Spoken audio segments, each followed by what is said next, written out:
नमस्कार, आइंड इनसाइड में आप सभी का बहुत स्वागत है। मैं हूं आपके साथ सोनू सेन। बात करेंगे भविष्य से खिलवाड़ की। देवास के सोनकच्छ नगर के शासकीय कन्या आदर्श उच्च माध्यमिक विद्यालय में 50 लाख रुपए से अधिक की लागत से 2 मंजिला भवन बनाया जा रहा है, लेकिन अभी तक किसी जिम्मेदार अधिकारी और जनप्रतिनिधि ने इस निर्माण कार्य का जायजा नहीं लिया है, जिसका नतीजा ये हुआ कि ठेकेदार ने घटिया सामग्री का इस्तेमाल किया और निर्माण कार्य शुरू कर दिया। तो स्कूल का अधिकांश निर्माण जो कि पूरा हो चुका है। इधर जब इस बात की जानकारी ND24 की टीम को लगी तो टीम ने मौके का निरीक्षण किया, स्कूल पहुंचकर चल रहे निर्माण कार्य का जायजा लिया है। मौके पर मौजूद मजदूरों ने खुद इस बारे में पूरी जानकारी दी है और अपनी मजबूरी भी बताई है। ठेकेदार के कहने पर घटिया सामग्री का इस्तेमाल ये कर रहे हैं। वहीं जब ब्लॉक शिक्षा अधिकारी से इस बारे में बातचीत की गई तो उन्होंने जांच कर दोषियों के खिलाफ कार्रवाई का आश्वासन दिया है।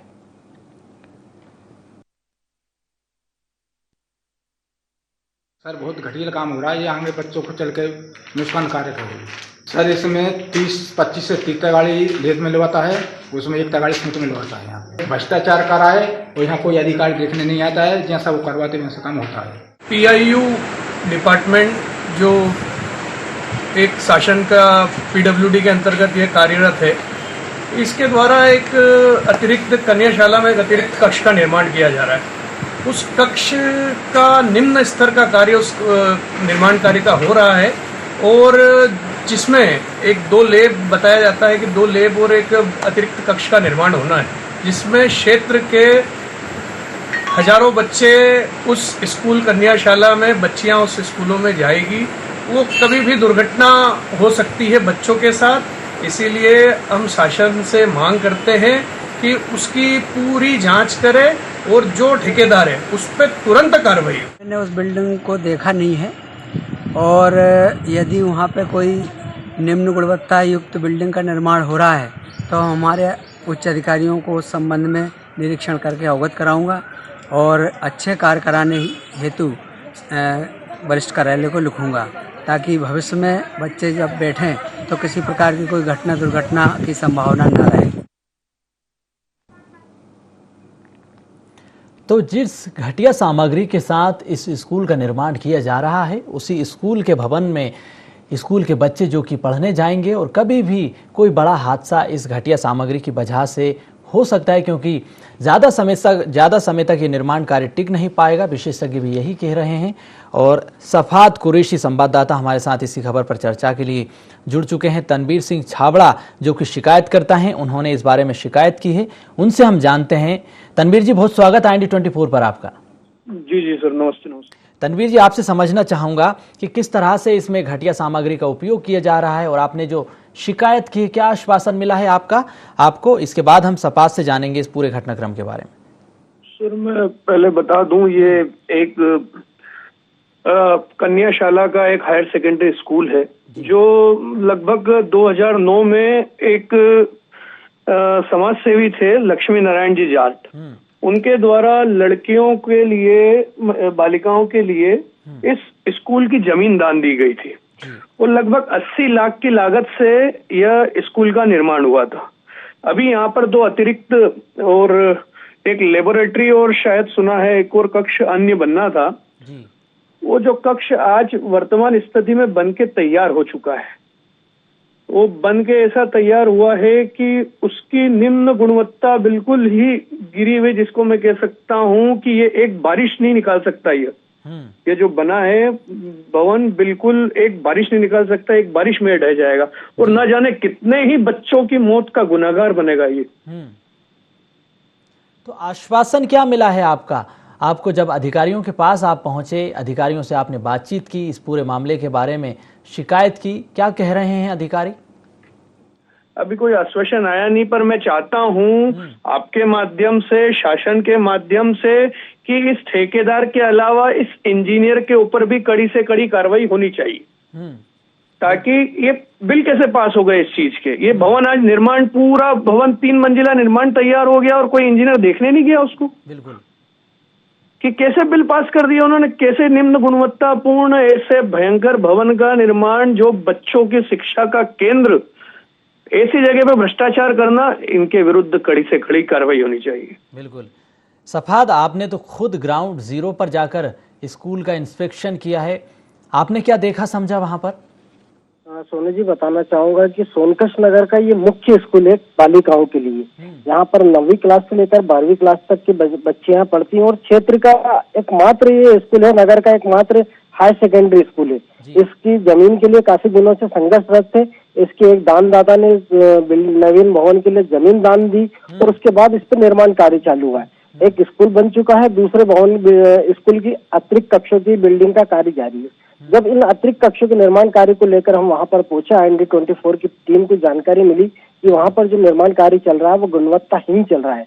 इस मामले को लेकर हम खुद वहां पर गए। वहां पर जो मजदूर इस निर्माण कार्य में लगे थे, मिस्त्री जो इस निर्माण कार्य में लगे थे, उन लोगों से हमने चर्चा करी तो उनका भी दर्द फूटा। उन्होंने कहा है कि हमारी मजबूरी है कि हम ठेकेदार के कहने पर इतना बेकार काम कर रहे हैं, कि गुणवत्ताहीन काम कर रहे हैं। कभी भी ये भवन ढह सकता है, जिसमें जो बच्चे जो पढ़ेंगे यहाँ पर, हो सकता है उनकी जान को खतरा हो, या स्कूल चालू होने से पहले एक बारिश के अंदर ये बिल्डिंग गिर सकती है। बिल्कुल। इस मामले को लेकर हमने दूसरे अधिकारियों से चर्चा करी, जब ब्लॉक शिक्षा अधिकारी से चर्चा करी तो उन्होंने कहा आपके द्वारा मेरे को ये मामला संज्ञान में लाया गया है। अभी तक के करीब 1 वर्ष होने वाला है, मतलब 8 से 9 महीना होने वाले उस निर्माण कार्य को लगातार चल रहा है। कभी किसी अधिकारी ने, कभी किसी जनप्रतिनिधि ने इस ओर ध्यान नहीं दिया और न ही कभी इतना जहमत उठाई कि वहां जाकर निरीक्षण कर ले कि किस स्तर का कार्य चल रहा है। जिस वजह बिल्कुल, लंबा अरसा इस निर्माणाधीन भवन को बीत चुका है, लगभग 9 महीने आप बता रहे हैं। 9 महीने के बाद भी अधिकारी क्यों नहीं पहुंच पा रहे हैं यहाँ पर? जो इंजीनियर ने जिस तरह से इसको इंस्पेक्शन के लिए आए वो यहाँ पर देखा, उसके बाद भी उन्होंने ये जो घटिया सामग्री है उसको क्यों नहीं जांचा परखा? किस तरह का दबाव अधिकारियों पर है, इंजीनियर पर है? क्या साठगांठ इसमें चल रही है? बिल्कुल सोनू जी, बिल्कुल कहीं ना कहीं ये साठगांठ ही है। जिस तरह मजदूरों ने भी बताया और उनका कहना है कि जो इनका ठेकेदार है, जो भोपाल के रहने वाले हैं लक्ष्मी सेन जी, उनके द्वारा इसका ठेका लिया गया है और वो एक रसूखदार व्यक्ति है। उनका ऐसा कहना है कि कुछ भी हो, आप तो काम करो, आप पे कुछ भी आंच नहीं आन दूंगा मैं, ऐसा मजदूरों द्वारा बताया गया था। तो कहीं ना कहीं ऐसा लगता है कि राजनीतिक संरक्षण भी है और कहीं ना कहीं अधिकारियों भी इसमें संलिप्त है कि अगर इतना बड़ा भ्रष्टाचार का काम चल रहा है, गुणवत्ताहीन काम चल रहा है, कहीं ना कहीं छात्राओं के भविष्य के साथ खिलवाड़ हो सकता है। कभी भी जान को उनके खतरा हो सकता है। जब स्कूल चालू होगा, हो सकता है भविष्य में कभी बिल्डिंग में कुछ दरार आ जाए या कुछ दुर्घटना हो जाए तो उसका जिम्मेदार कौन होगा? जी सोनू जी, क्या लग रहा है कितने बड़े अधिकारी इस भ्रष्टाचार में शामिल हैं? राजनेताओं की अगर हम बात करें, क्योंकि राजनेताओं को भी जिस तरह से इन निर्माण कार्यों का ध्यान रखना चाहिए, देना चाहिए, जो स्थानीय विधायक हैं उनका क्या कहना है? शिक्षा मंत्री क्या कह रहे हैं इस मामले पर? हमने स्थानीय विधायक जी से भी चर्चा करी तो स्थानीय विधायक जी ने कहा था अभी क्षेत्र से बाहर हूँ मैं, जब भी आऊंगा नगर में सबसे पहले उस भवन का मैं दौरा करूंगा। मेरे को इस मामला संज्ञान में आया तो निश्चित रूप से अगर वहाँ लापरवाही पाई जा रही है तो वो कार्रवाई की जाएगी। जो जिला शिक्षा अधिकारी हैं वो क्या कह रहे हैं इस मामले में? जिला शिक्षा अधिकारी से हमने चर्चा करना चाहे तो उन्होंने फोन रिसीव नहीं करा, इस वजह से उनसे आगे बात नहीं हो पाई इस मामले को लेकर। ब्लॉक शिक्षा अधिकारी जी ने जरूर इस मामले को लेकर आश्वासन दिया है कि मैं खुद स्वयं वहां जाकर निरीक्षण करूंगा, अगर वहाँ गुणवत्ताहीन कार्य चल रहा है तो उसको काम को रोककर संबंधित उच्च अधिकारियों को अवगत कराऊंगा। तनवीर जी, सवाल आपसे है। 9 महीने इस निर्माणाधीन भवन को हो चुके हैं, शिकायत के बावजूद कोई सुनवाई नहीं हो रही है। स्थानीय विधायक से इस बारे में बातचीत की गई, वो भी निरीक्षण के लिए नहीं आए। कलेक्टर से इस बारे में आपने शिकायत की और जो मुख्यमंत्री तक भी अब तो इस मामले को पहुंचना चाहिए। सर, मैं बिल्कुल यही चाहूंगा कि आपकी टीम के माध्यम से जो ये आज एक इतना बड़ा, जिसको कहते हैं शिक्षा के मंदिर पर इतना बड़ा करप्शन, अधिकारियों की मिलीभगत से, ठेकेदार की मिलीभगत से, यह जिस प्रकार से कार्य किया जा रहा है जी, इसके ऊपर निश्चित ही कार्रवाई कड़ी से कड़ी होनी चाहिए। मैं आपके माध्यम से माननीय शिवराज सिंह जी चौहान साहब और जो उच्च अधिकारी PWD से संबंधित है, मैं उनसे यही निवेदन करूंगा कि ये बड़ी से बड़ी कार्रवाई हो। पूरा करप्शन किया गया है पूरे इस मामले में। जो ग्रामीण हैं, समाज सेवी कार्यकर्ता हैं, वो भी इसका लगातार विरोध कर रहे हैं। तो किसी बड़े स्तर पर उन्होंने शिकायत की, विरोध प्रदर्शन किया, कोई बड़े आंदोलन की तैयारी में आप, अगर कार्रवाई नहीं हुई तो? निश्चित मानिए सर, बिल्कुल, अब मैं आपको आश्वासन देता हूँ, आश्वस्त भी करता हूँ कि अगर इस ठेकेदार को ब्लैक लिस्टेड, इस पे कड़ी कार्रवाई, इस इंजीनियर पे कड़ी कार्रवाई नहीं की गई तो सोनकच्छ नगर, आप मान के चलिए, सभी लोग मिलकर एक बड़ा आंदोलन करेंगे, जन आंदोलन। चलिए, बहुत धन्यवाद तनवीर जी जुड़ने के लिए। सफाद में आपके पास आऊँगा। जो ग्रामीण हैं, समाज सेवी हैं, बड़े आंदोलन की तैयारी कर रहे हैं। तनवीर जी ने भी कहा कि हम ग्रामीणों को साथ लेंगे और बड़े स्तर पर इसकी रणनीति बनाएंगे आंदोलन की, और बड़े स्तर पर इसकी शिकायत करने की तैयारी कर रहे हैं। बिल्कुल सोनू जी, अगर नगरवासी इस कार्य के लिए आगे आएंगे, इस आंदोलन के लिए आगे आएंगे, तो निश्चित रूप से उस ठेकेदार के विरुद्ध भी कार्रवाई होगी और इस घटनाक्रम में संलिप्त जो अधिकारी इस भ्रष्टाचार में संलिप्त हैं तो उन लोगों पर भी कार्रवाई होगी। तो कहीं ना कहीं नगरवासियों को एक रूप से इकट्ठा होना पड़ेगा, क्योंकि ये आने वाले भविष्य की जो छात्र छात्राएं उनकी जान के साथ खिलवाड़ होने वाला मामला है। जी सोनू, बिल्कुल, घटिया सामग्री के उपयोग के साथ ही ये निर्माण कार्य हो रहा है। इसके अलावा जिले भर की अगर हम बात करें तो कितने ऐसे स्कूल हैं जो कि निर्माणाधीन हैं और इस तरह की शिकायतें आ रही हैं पंचायत दर पंचायत, क्योंकि जिस तरह से बच्चे एक तरह से स्कूल नहीं पहुंच पाए कोरोना की वजह से, और अब स्कूल शुरू हुए हैं, कई भवन जो कि जर्जर हो चुके हैं उनमें भी मरम्मत का कार्य होना है। उन स्कूलों की क्या स्थिति है? सोनकच्छ तहसील में लगभग अभी 30 से 35 स्कूल निर्माणाधीन है। मतलब इस क्षेत्र में सोनकच्छ तहसील में कम से कम 30 से 35 स्कूल जो निर्माणाधीन है या उनका जीर्णोद्धार हो रहा है, उनका कार्य भी चल रहा है। तो कहीं ना कहीं अगर नगर में जो नगर का प्रमुख स्कूल है जिसमें इस तरह का गुणवत्ताहीन काम चल रहा है तो ग्रामीण क्षेत्रों के स्कूल की क्या हालत होगी। आप समझ सकते हैं, ग्रामीण क्षेत्र में कोई अधिकारी जाते नहीं है, जब नगर में जहाँ पर एसडीएम सब मौजूद रहते हैं, जिला ब्लॉक शिक्षा अधिकारी मौजूद रहते हैं, इंजीनियर मौजूद रहते हैं, पीडब्ल्यूडी की टीम मौजूद रहती है, उसके बाद भी अगर इतना गुणवत्ताहीन काम सोनकच्छ नगर में चल रहा है तो ग्रामीण स्तर की आप स्थिति समझ सकते होंगे कि किस स्तर का वहां पर काम चलता होगा। जो ये कहीं ना कहीं बच्चों की जान के साथ खिलवाड़ कर रहे हैं भ्रष्टाचारी जो लोग इस पूरे घटनाक्रम में शामिल हैं वो लोग। जी सुनिए, बिल्कुल, इसमें घटिया सीमेंट, इसके अलावा जो कंक्रीट में जो तार गिट्टी होती है उसको भी कहीं ना कहीं सवाल उठ रहे हैं। बिल्कुल सोनू जी, जो हम ग्राउंड जीरो पे जब हम गए थे तो हमने खुद ने वहां पर देखा, वहां पर उनको जो काली रेत का उपयोग करना था उसके स्थान पर वो डस्ट का उपयोग कर रहे हैं। कहीं ना कहीं डस्ट का उपयोग करके जो कमजोर दीवार बनती है डस्ट से, और काली रेत से एक मजबूत दीवार खड़ी होती है, तो डस्ट का उपयोग किया जा रहा है। साथ ही जो कॉलम उनने बनाए गए हैं, ठेकेदार ने जो मजदूर थे उनने बताया कि कुछ कॉलमों में तो सरिया ही नहीं है, बिना सरिये के ही उसको खड़ा कर दिया गया है। तो कहीं ना कहीं इसी वजह से तो बिल्डिंग ढह सकती है, जब सरिया ही उसके अंदर नहीं होगा, मजबूती अगर नहीं आएगी तो बिल्डिंग ढह सकती है। बिल्कुल जी सोनू जी, और जो ईंट का उपयोग इस बिल्डिंग में किया गया वो भी काफी पुरानी बताई जा रही है। ईंट का जो उपयोग किया है ये सीमेंट और रेत की ही ईंट है, और ये कमजोर किस्म की ईंट है जो मतलब हाथ से ही टूट जाए वो। बिल्कुल, तो ईंट बनाने में भी तो सीमेंट का ही उपयोग होता है, उसमें भी क्या डस्ट का उपयोग किया गया क्या जो आप बात कर रहे हैं? बिल्कुल, डस्ट का उपयोग ही, वहां पर ट्रालियों से डस्ट पड़ा हुई है, उसी का उपयोग किया जा रहा है। उस पूरी बिल्डिंग निर्माण कार्य में सबसे अधिक डस्ट का ही उपयोग किया गया है, ना कि काली रेत का उपयोग और ना ही बालू रेत का उपयोग। अगर इन रेत का उपयोग, अगर बालू रेत और काली रेत का उपयोग किया गया है तो नाम मात्र के लिए किया गया है और सिर्फ दिखावे के लिए वहां पर ये रेत थोड़ी बहुत मात्रा में मौजूद है। जी सुनिए, तो ऐसे में बारिश का सीजन शुरू होने जा रहा है और ऊपर छत भी नहीं है कई जगह पर, तो जैसे ही बारिश शुरू होगी पानी इन दीवारों पर पहुंचेगा, कभी भी ढह सकती हैं ये तो।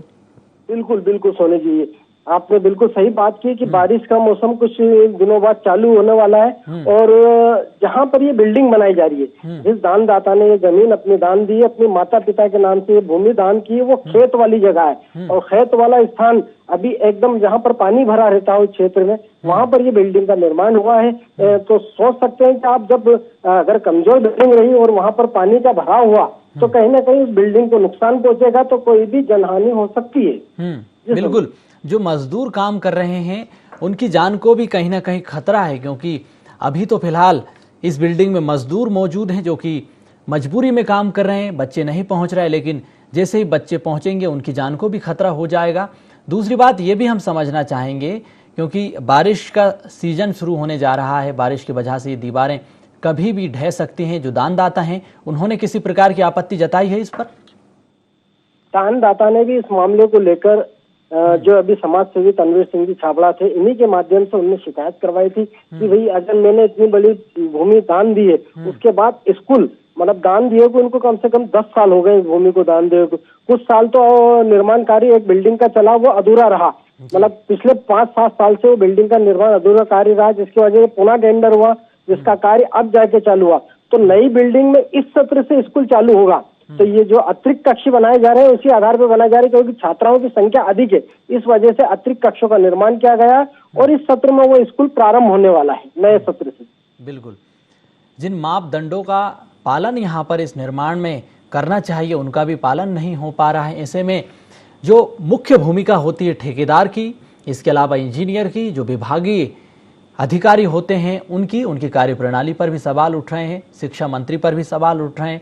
और मुख्यमंत्री तक इस मामले को कैसे पहुंचाया जाएगा? मुख्यमंत्री जी तक के मामला निश्चित रूप से जाएगा। नगर वासियों द्वारा एक बड़ा जन आंदोलन करने वाले हैं इस स्कूल के, क्योंकि नगर का एक मात्र शासकीय माध्यमिक विद्यालय एक यही है जहां पर सैकड़ों छात्र छात्राएं वहां पर पढ़ने के लिए जाती हैं। इसीलिए नगर वासियों की कहीं ना कहीं उनके बच्चों के साथ के भविष्य के साथ खिलवाड़ है। कहीं ना कहीं उनके बच्चे अगर वहां पढ़ने जाएंगे, खुदा ना खास्ता कोई दुर्घटना हो जाती है, तो वो भी स्वयं अपने आप को जिम्मेदार मानेंगे कि हमने अगर मामला संज्ञान में आ गया था तो हमने क्यों आंदोलन नहीं करा। इसलिए नगरवासियों का एक संगठन है जो जल्द ही इस पूरे घटनाक्रम को लेकर एक बड़ा आंदोलन करने वाला है। सोनू जी, बिल्कुल यही उम्मीद इन ग्रामीणों से, रहवासियों से, सामाजिक कार्यकर्ताओं से है कि जो भी घटिया काम हो रहा है, घटिया सामग्री का उपयोग किया जा रहा है, उसको लेकर आवाज़ उठाएं, मुख्यमंत्री तक इसकी शिकायत करें, जिससे कि समस्या का समाधान हो सकता है। सीएम हेल्पलाइन पर भी इसकी शिकायत की गई है, उसका क्या हुआ? इसका निराकरण नहीं हुआ। सीएम हेल्पलाइन की तरफ से आश्वासन मिला है। और दूसरी सबसे बड़ी बात, एक बात और बताना चाहूंगा सोनू जी कि आज ही इस मामले को लेकर मेरी एक मजदूर से चर्चा हुई थी। जिन मजदूरों ने इस मामले को लेकर मीडिया के बीच आए और उनने इस मामले को प्रमुखता से उठाया, ठेकेदार द्वारा उन मजदूरों को उनके कार्य से बंद कर दिया गया है और उनको जो उनका मेहनताने की राशि थी वो भी नहीं दी गई है। जहां पर वो रह रहे थे, ठेकेदार द्वारा उनके मकान की जो अस्थायी रूप से मकान बनाया गया था, ये जो मजदूर हैं ये बैतूल और विदिशा जिले के काम करने वाले हैं। इनके परिवार सहित ये लोग हैं। ठेकेदार ने कल आकर उनको कह दिया कि आप काम बंद कर दो, आप हमारे यहाँ काम नहीं करोगे, तथा उनके रहने का जहाँ स्थान था उसकी भी बिजली काट दी गई ठेकेदार के द्वारा। ये दिहाड़ी मजदूर हैं, रोजाना कितना देता है ठेकेदार इनको? और जो इनकी मजदूरी थी वो पूरी दी गई, नहीं दी गई, इस बारे में कोई जानकारी? हेलो जी जी, तो मजदूर है उनको 500 रुपए रोज है और जो दिहाड़ी मजदूरी करते हैं मिस्त्री के साथ वो 300 रुपए रोज के हिसाब से है। मजदूरों का ऐसा कहना है कम से कम 30 से 35 हजार रुपए अभी हमारे ठेकेदार से मजदूरी लेना है और उन्हें हमको काम से बंद कर दिया और बोल दिया कि अब आपके घर जाइए। तो उनकी भी कोई सुनने वाला नहीं है। बेचारे बहुत परेशान आने की कि आपने क्यों बताया मीडिया को कि ऐसा यहाँ कार्य चल रहा। तो मजदूर भी कहीं ना कहीं परेशान हो उस मामले को खुलासा करने को लेकर। तो मजदूरों पर भी अब तो रोजी रोटी का संकट गहरा गया है, क्योंकि दिहाड़ी मजदूर हैं और निर्माण कार्यों में ही ये मजदूर मजदूरी करते हैं, इन पर ही इनकी ज़िंदगी चलती है।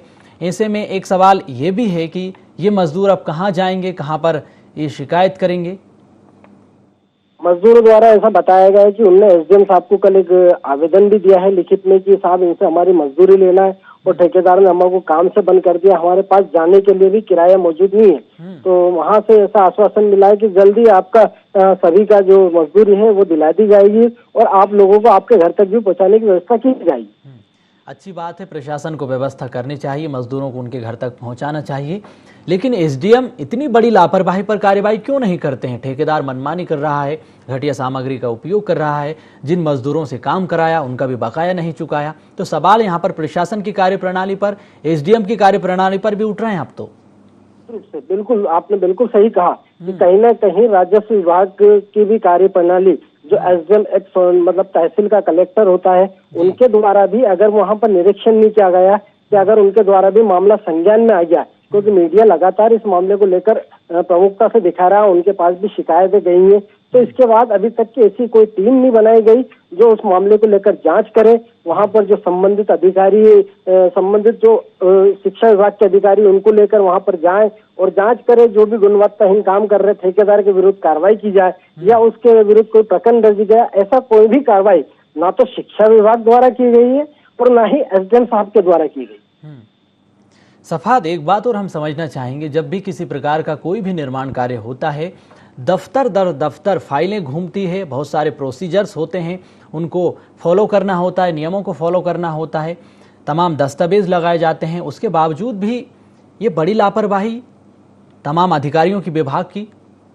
बिल्कुल बड़ी लापरवाही सोनू जी। इस मामले को लेकर कहीं ना कहीं अधिकारी या छोटा कर्मचारी अपने या मतलब छोटा व्यक्ति अपने निजी कार्य के लिए जाता है तो कहीं ना कहीं फाइलें अटकती हैं और कहीं ना कहीं जैसे ठेकेदार द्वारा जो कार्य किया जा रहा है उसके जो पेमेंट भी हुआ उस ठेकेदार को, उसके बाद कहीं फाइल नहीं अटकी। कभी इंजीनियर ने इस और ध्यान नहीं दिया कि वो खुद निरीक्षण करे। तो पीआईयू के इंजीनियर या पीआईयू के अधिकारी को वहां पर जाना चाहिए, निरीक्षण करना चाहिए, क्योंकि उन्हीं की एजेंसी द्वारा इस ठेकेदार को कार्य दिया गया। तो कहीं न कहीं पीआईयू के इंजीनियर भी और एसडीओ भी इस मामले में संलिप्त हैं, तो उन लोगों पर भी कार्रवाई होना चाहिए। बिल्कुल।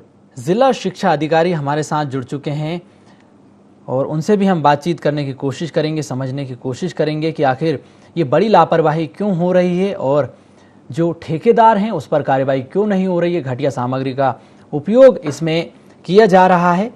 एचएस खुशहाल साहब हैं, जिला शिक्षा अधिकारी हैं। बहुत स्वागत खुशहाल साहब आपका। हेलो खुशहाल साहब, सुन पा रहे हैं आप? हाँ जी, बोलिएगा। जिस तरह से घटिया सामग्री का उपयोग कर स्कूल भवन का निर्माण किया जा रहा है, ठेकेदार की खुलेआम मनमानी सामने आ रही है यहाँ पर। और बड़ी बात तो ये भी है कि जिन मजदूरों से ठेकेदार ने काम करवाया उनको ही निकाल दिया गया, बकाया भी नहीं दिया है। ये बिल्डिंग पीआईयू बना रहा है।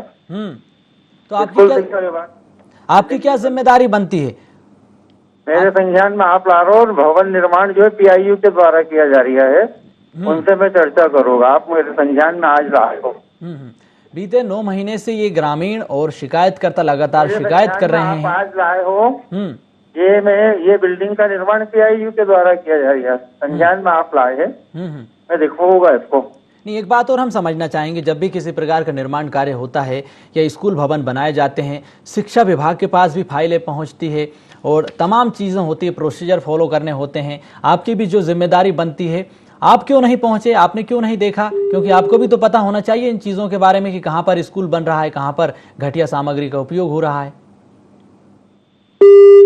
चलिए, खुशहाल साहब ने फ़ोन काट दिया है, वो बातचीत नहीं करना चाहते हैं, उनके पास कोई जवाब नहीं है। बीते 2 महीने से लगातार ये भ्रष्टाचार का खेल चल रहा है, घटिया सामग्री का उपयोग हो रहा है, ठेकेदार जो है मनमानी कर रहे हैं और शिक्षा अधिकारी हैं, जिला शिक्षा अधिकारी एचएस खुशहाल साहब, उनको कोई जानकारी नहीं है कि कहाँ पर भवन बन रहा है, कहाँ पर घटिया सामग्री का उपयोग हो रहा है। सफात, ये तो बड़ा ही हास्यास्पद बयान, रेडिकल जिस तरह से इन्होंने बयान दिया है उस पर भी सवाल उठते हैं। उनको पता ही नहीं है कि कहाँ पर निर्माण कार्य शुरू हुए हैं, कहाँ पर बंद हो गए हैं, कहाँ पर क्या हो रहा है, कोई जानकारी नहीं है उन्हें। तो सोनी जी, कहीं न कहीं जिला शिक्षा अधिकारी भी संलिप्त नजर आते हैं इस तरह की। अगर वो इस तरह का बयान दे रहे हैं मीडिया में कि मुझे आपके द्वारा ही मामला संज्ञान में आया गया है, जबकि जिला शिक्षा अधिकारी की टेबल से ही फाइल चलती है कि कहाँ किस बिल्डिंग का निर्माण हो रहा है, कितने स्कूल भवनों का निर्माण पूरे देवास जिले में हो रहा है, सोनकच्छ तहसील में कितने स्कूल बन रहे हैं। और उनका कर्तव्य बनता है जिला शिक्षा अधिकारी, ब्लॉक शिक्षा अधिकारी का, कि वो जाकर उसकी मॉनिटरिंग करे कि किस स्तर का कार्य चल रहा है। एजेंसियां अलग हो सकती हैं कि पीआईयू कर रहा है, कि लोक निर्माण विभाग कर रहा है, बिल्कुल, कि नगर परिषद कर रहा है। देखिए एजेंसी जी, बात रखिए अपनी शिक्षा अधिकारी की। देखिए, एजेंसियों का ऐसा है कि हर प्रोजेक्ट के साथ एक नई एजेंसी खड़ी होती है, नई एजेंसी को टेंडर मिलते हैं, लेकिन जो मुख्य भूमिका होती है इन अधिकारियों की, जिम्मेदारों की, विभाग की, लेकिन विभाग ही इस तरह से लापरवाही बरतेगा, विभाग ही इन निर्माण कार्यों को अनदेखा करेगा। और सवाल इनकी कार्य प्रणाली को लेकर जो लगातार उठ रहे हैं, क्या ये अधिकारी भी इसमें शामिल हैं? इनको सब कुछ पता है, उसके बावजूद भी इस तरह का खेल मिली भगत से चल रहा है क्या? बिल्कुल बिल्कुल, कहीं ना कहीं अधिकारी इस मामले में पूरी तरह संलिप्त है, क्योंकि अगर वो इस तरह का गैर जिम्मेदाराना, उनका अभी हाल थोड़ी देर पहले उन्होंने बताया कि मेरे मामले में संज्ञान में नहीं है कि कहाँ का निर्माण कार्य चल रहा है, आपके द्वारा बताया गया, अब मैं देखूंगा, तो कहीं ना कहीं अधिकारी के जिला शिक्षा अधिकारी उनको इतना तो पता होना चाहिए कि देवास जिले में या सोनकच्छ तहसील में कहाँ कितनी स्कूल बिल्डिंगों का निर्माण कार्य चल रहा है और कितनी प्रोग्रेस रिपोर्ट उनके पास पहुंचती है और वो निरीक्षण करते हैं। अगर वो निरीक्षण नहीं कर रहे हैं तो ब्लॉक शिक्षा अधिकारी का दायित्व बनता है कि वो निरीक्षण करे। तो ऐसा क्या मजबूरी रही कि ना तो ब्लॉक शिक्षा अधिकारी ने इस ओर ध्यान दिया, ना ही जिला शिक्षा अधिकारी ने इस ओर ध्यान दिया। तो कहीं ना कहीं मिली भगत नजर आती है इन लोगों की, कहीं ना कहीं भ्रष्टाचार की बू आती है इस पूरे मामले को लेकर कि इस स्कूल बिल्डिंग में जो भ्रष्टाचार हो रहा है तो कहीं ना कहीं जिला शिक्षा अधिकारी, ब्लॉक शिक्षा अधिकारी और शिक्षा विभाग के अन्य अधिकारी भी इसमें संलिप्त हो सकते हैं। बिल्कुल। चलिए सफाद, बहुत धन्यवाद चर्चा में शामिल होने के लिए, तमाम जानकारी के लिए। तो एक तरफ मुख्यमंत्री Shivraj Singh Chouhan CM rise school खोलने के लिए लगातार प्रयास कर रहे हैं और शिक्षा के क्षेत्र को मजबूत करने के लिए, शिक्षा को बढ़ावा किस तरह से दिया जा सके, मूलभूत ढांचा तैयार करने के लगातार अधिकारियों को निर्देश दे रहे हैं। अन्य देशों का और अन्य राज्यों का शिक्षा का मॉडल प्रदेश में लाने की कोशिश कर रहे हैं। वहीं दूसरी तरफ ये जिम्मेदार अधिकारी, जिम्मेदार जनप्रतिनिधि और ठेकेदार एजेंसियों के साथ मिलकर मिली भगत कर भ्रष्टाचार को अंजाम दे रहे हैं। घटिया सामग्री का उपयोग कर स्कूल भवन बनाए जा रहे हैं, लेकिन इन पर कोई कार्रवाई नहीं हो रही है। फिलहाल चर्चा में इतना ही। मुझे दीजिए इजाजत, आप देखते रहिए IND24।